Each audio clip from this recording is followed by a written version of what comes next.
हिंदू महाकाव्यों के अनुसार 7 सबसे शक्तिशाली राक्षस कौन है? हमारे सनातनी इतिहास में अगर शक्तिशाली देवों, योद्धाओं, गंधर्वों आदि का वर्णन है, तो उतना ही महत्व हर युग में मौजूद रहे राक्षस, असुरों और दैत्यों को भी दिया गया है।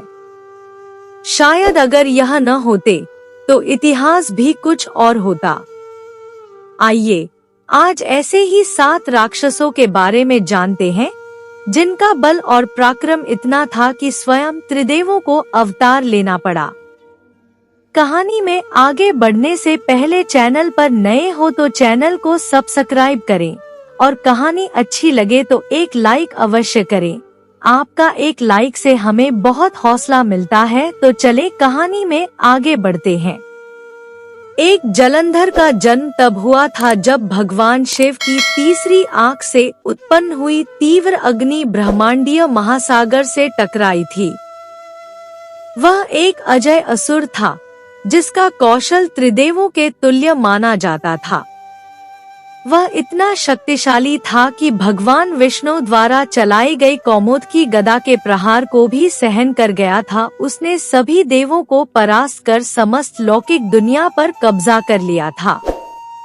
उसने एक अवसर पर भगवान शिव के निवास स्थान कैलाश पर भी हमला कर दिया था, जहां जलंधर और भगवान शिव में भयंकर युद्ध हुआ था और वो शिव जी के हाथों मारा गया।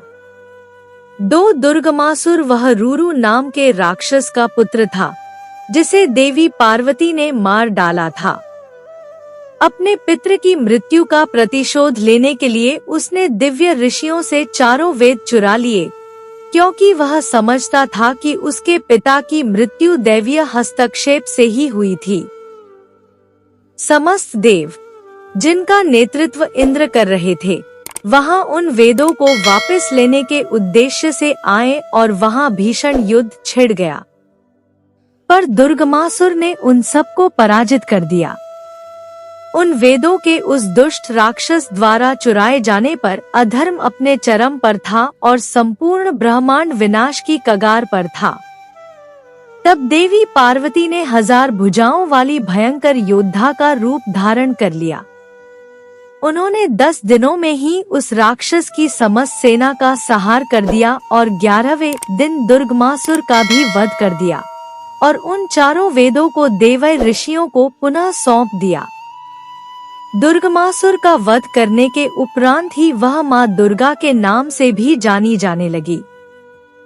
3 हिरण्यकश्यप अति पराक्रमी हिरण्यकश्यप ने ब्रह्मा जी से बड़ा ही जटिल वरदान प्राप्त किया था। उसने मांगा था कि उसे कोई भी देव, असुर, गंधर्व, नर और पिशाच न मार पाए, कोई ऋषि भी क्रोध में मुझे श्राप न दे पाए, किसी अस्त्र शस्त्र से मेरी मृत्यु न हो पाए। मैं सूर्य, चंद्रमा, पवन, अग्नि, जल, नक्षत्र, 10 दिशाएं, अहंकार, क्रोध, वसावा आदि का स्वामी बन जाऊं। ब्रह्मा जी बोले, यह एक दिव्य और असाधारण वरदान है, फिर भी मैं तुम्हें दे रहा हूँ। समय बीतने के साथ हिरण्यकश्यप और भी अहंकारी होता चला गया और उस राक्षस ने मांग की कि अब से सब उसकी ही पूजा करें। वह खुद को समस्त देवताओं से ऊपर समझने लगा। जब उसके बेटे प्रहलाद ने ऐसा करने से मना कर दिया, तब हिरण्यकश्यप ने अपने ही पुत्र का वध करने का कई बार प्रयास किया। तब भगवान विष्णु ने नरसिंह अवतार लेकर उस राक्षस का वध किया था। 4 हिरण्याक्ष वह हिरण्यकश्यप का बड़ा भाई था। वह राक्षस इतना शक्तिशाली था कि उसने धरती को अपने हाथों से उठाकर दूर ब्रह्मांडीय आकाश गंगा में फेंक दिया था। भगवान विष्णु ने वराह अवतार लिया था। उन्होंने हिरण्याक्ष के साथ युद्ध कर उसका वध किया था, जो कई वर्षों तक चला था। 5 नरकासुर भागवत पुराण के अनुसार नरकासुर भूदेवी और भगवान विष्णु के वराह अवतार का पुत्र था। विष्णु जी ने उसे प्राग ज्योतिषपुर का राजा बना दिया। एक परम देव पिता और पुण्यात्मा माता होने के बावजूद वह बड़ी ही क्रूर प्रवृत्ति का था। बाणासुर की संगत से नरकासुर और भी निर्मम और अत्याचारी होता चला गया। बाणासुर ने उसे ब्रह्मा जी की तपस्या करने की सलाह दी और कहा, इससे तुम और भी शक्तिशाली हो जाओगे और पृथ्वी ही नहीं, तीनों लोकों पे राज कर सकोगे। यह सुनते ही वह ब्रह्मा जी की घोर तपस्या करने लगा। उसकी तपस्या से प्रसन्न होकर ब्रह्मा जी ने उसे कोई भी वर मांगने को कहा। तब नरकासुर बोला, मैं जानता हूँ आप मुझे अमरता का वरदान नहीं देंगे।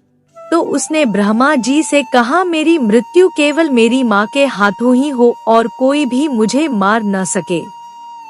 यह वरदान मांगते हुए उसने सोचा था कि एक माँ कभी अपनी संतान का बुरा नहीं कर सकती। ब्रह्मा जी तथास्तु कहते हुए वहां से प्रस्थान कर गए। इसके उपरांत उसने सारी पृथ्वी के साथ इंद्रलोक पर भी विजय पाली, इंद्र को वहां से निकाल दिया। उसने माता अदिति के दिव्य कुंडल भी छीन लिए थे। अंत में एक बड़े भयंकर और कठिन युद्ध के बाद सत्यभामा के हाथों उसकी मृत्यु हुई थी। सत्यभामा वास्तव में भूदेवी का ही अवतार थी। श्री कृष्ण ने वहां कहा था, भूदेवी ने तुम्हें पराजित करने के विशेष उद्देश्य से ही यह अवतार लिया था। मैं तुम्हें कभी भी मार नहीं सकता था। यह काम सिर्फ सत्यभामा ही कर सकती थी। 6 रक्तबीज देवी भागवत के स्कंद 4 में वर्णित है कि किसी समय शंकर जी ने उस दानव रक्तबीज को एक अद्भुत वर दे डाला। वर के अनुसार उस दानव के शरीर से जब रक्त की बूंद पृथ्वी पर गिरती थी, तब उसी के रूप तथा पराक्रम वाले दानव तुरंत उत्पन्न हो जाते थे। उस वरदान के कारण अभिमान में भरा हुआ वह दैत्य कुपित होकर काली समेत अंबिका को मरने के लिए बड़े वेग से रणभूमि में पहुंचा। तब वहां विद्यमान समस्त शक्तियों से उसका युद्ध हुआ। उन शक्तियों के प्रहार से जब वो घायल होता और उसका रक्त भूमि पर गिरता, तो समान रूप के ही अनेकों रक्तबीज उत्पन्न हो जाते। इस प्रकार उस रुधिर राशि से उत्पन्न रक्तबीजों से सारा जगत भर गया। तब भगवती अंबिका ने मां काली से कहा, हे चामुंडे, तुम शीघ्रतापूर्वक अपना मुख पूर्ण रूप से फैला लो और मेरे शस्त्राघात के द्वारा रक्तबीज के शरीर से निकले रक्त को जल्दी जल्दी पीती जाओ। तुम दानवों का भक्षण करती हुई युद्धभूमि में विचरण करो। मैं तीक्ष्ण बाणों, गदा, तलवार तथा मूसलों से इन दैत्यों को मार डालूंगी। इस प्रकार माँ भगवती ने जब सभी कृत्रिम रक्तबीजों का भक्षण कर लिया, तब जो वास्तविक रक्तबीज था उसे मारकर उन्होंने खड्ग से उसके अनेक टुकड़े कर दिए।